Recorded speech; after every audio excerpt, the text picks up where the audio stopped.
Ada motor baru lah geng, SRK 921RR.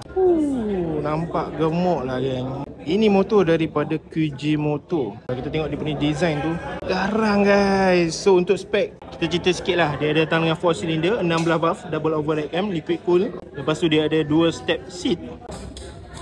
Oh, menarik guys. Brembo disc brake. Brembo? Hai, lain macam. Multiple riding mode. Lepas tu dia ada TFT meter, DRL LED headlight, sporty muffler design. Kejap.